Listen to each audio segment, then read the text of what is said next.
trying to force energy into my body. Welcome to the Whiskey Vault. I'm Daniel Whittington, Chancellor of Wizard Academy and Whiskey Marketing School.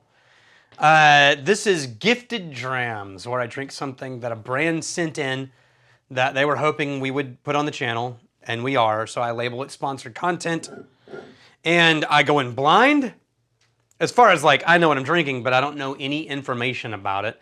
And then I do a screen capture of me Googling it and trying to learn some stuff about it. This is called The Darkness. This was sent to be my master of malt. When they sent me the advent calendar, they also included this bottle, just because, which was very, nice of them, but they were hoping for this. So there you go. It's a sherry, finished in sherry cask, single malt Scotch, 8-year-old. No idea who made it. No idea what distillery. It's called The Darkness. Welcome to the darkness. You merely adapted to the darkness. I was born to it. Oh man. That is a butterscotch bomb. Immediately, it reminds me of Glenrothes. It reminds me of Glenrothes sherry cask, where you get this combination of super butterscotch bomb and then layered with sherry. But that's just it just jumped out of the glass when I did that. So let's try that again. We're going at 47.8%, which is nice. A little bit higher proof. Yeah, butterscotch bomb. Could be Cardew. Nah. No. It's closer to, it reminds me of Glenrothes. Whatever it is, it's the butterscotch is no joke. And the sherry cask is layered on top of the butterscotch. So imagine a butterscotch direction pastry with jam on top of it. It's a nice nose. It's a little bright and shiny. But as it sits there, the density and intensity of everything is sort of like pushing through. It's just, imagine really rich, vibrant colors, but instead of being in like a soft oil painting, it's made out of glass. And now we're going to try it.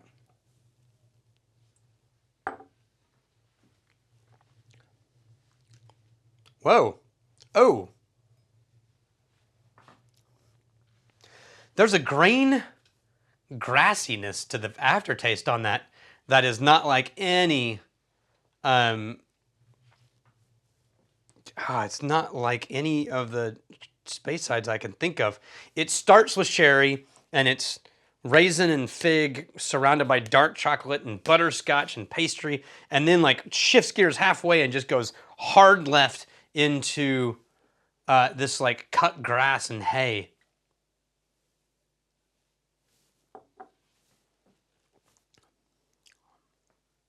Yeah.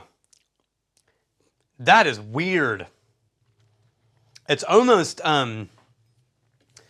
mushroomy. Like if you did a Madeira, what do you call it when you put, like you make a steak and then you make like a condensed sauce to put on top of a steak? There's a name for that. And it's not, but like, like a wine condensed. So like if you did like a sauteed mushroom in Madeira and like cooked it down until it was kind of syrupy and the mushrooms were all caramelized, that's this sort of earthy sweetness that I'm getting, but it's funky.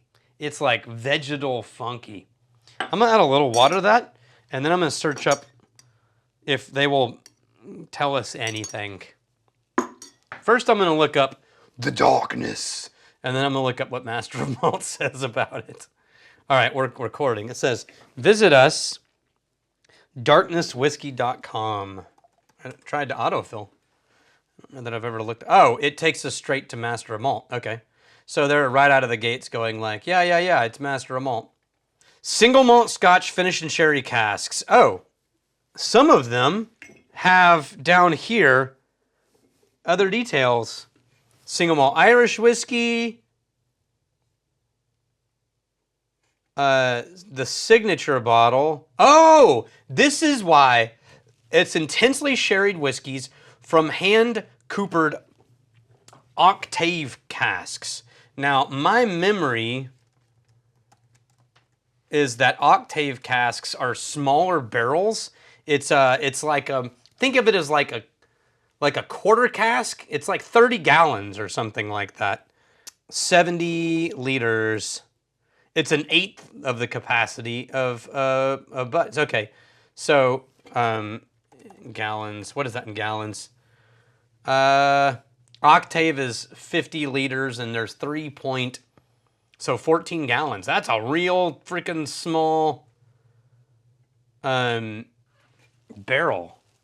No wonder that the wood impact is just exploded forward, and it really pushed the grain notes forward.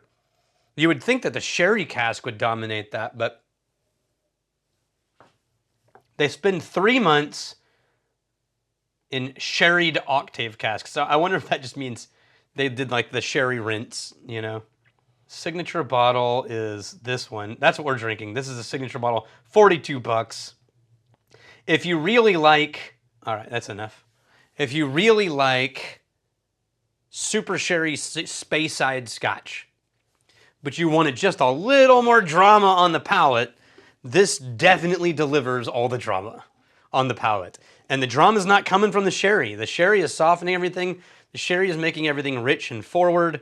The palate is, it's got to be those octave casks that are just pushing the grain notes forward in the original malt.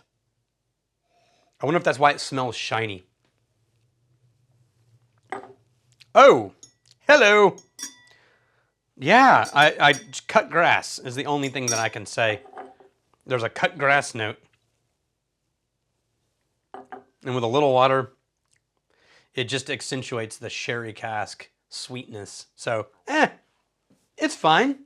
Very sherry, also very grainy. That's very weird that I've had a couple of whiskeys from Scotland that have presented more like a North American single malt to me. Like an overly sherry North American single malt where the grain was forward on this one. Very bizarre, but an interesting experience. So cheers to you. I hope you enjoyed that, and we'll see you next week. And I'm really glad you're here. If you like an octave-sized whiskey channel, 1/8 the size of important big channels, then like and subscribe and take us from octave to full-size sherry butt.